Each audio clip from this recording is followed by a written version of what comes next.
What's up YouTube? It's your boy Crunk1.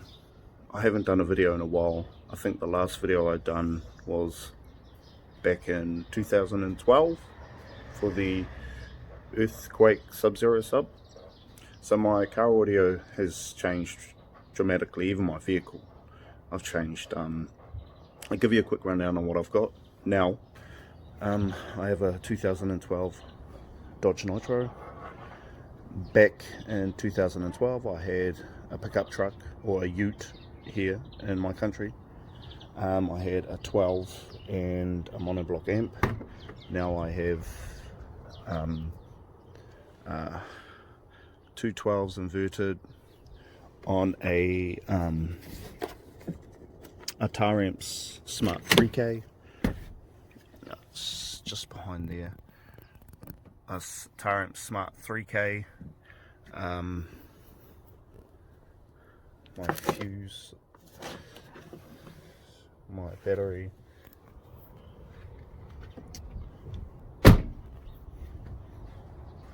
I've done the big four. There's my stock alt. What I'll be doing today is changing out my alt for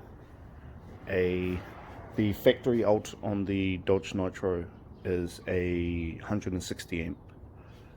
I got a Brand X high output alternator, 425 amp. It idles between 230 and 270 amps. Let's pull this thing out. Here we go. Here she is. There we go.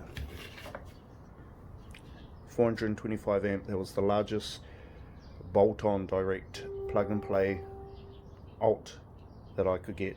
Shout out to Brand X, Jonathan Patrick, you're the man.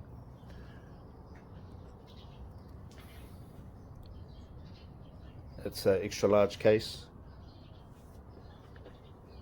Cool. So I'll be installing that today. I won't video me installing it. I'll just show you bits and pieces. Alright guys, so where I'm at is I've just taken out the cold air box to get to my...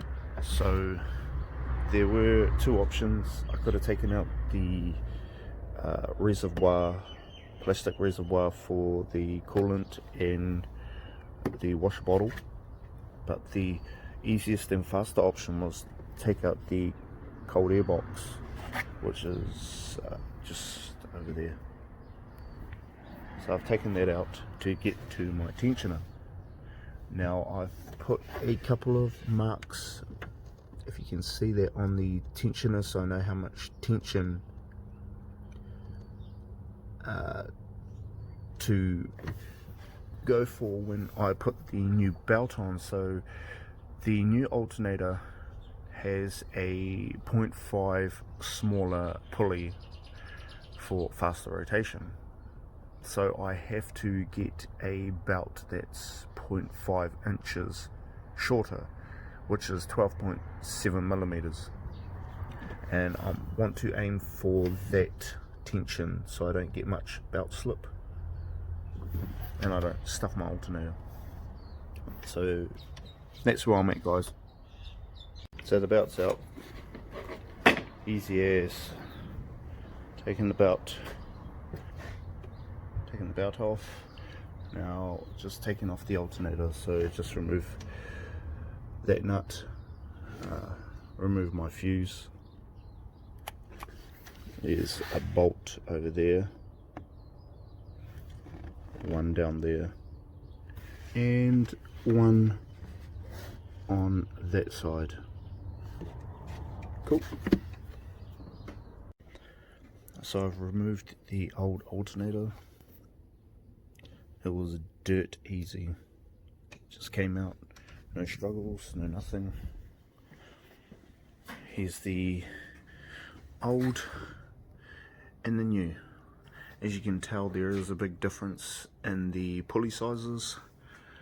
It's 2.5 inches in diameter, and that's 2.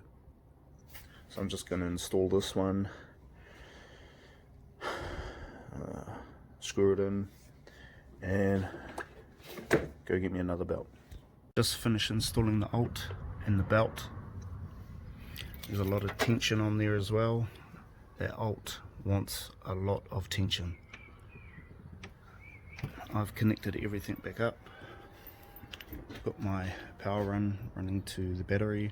I've added an extra ground as well, so it's now the big 5 instead of the big 4. There's my other ground over there.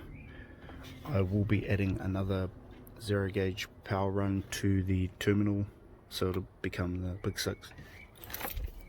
Okay, so the moment of truth. Start her up and see how it's feeling like.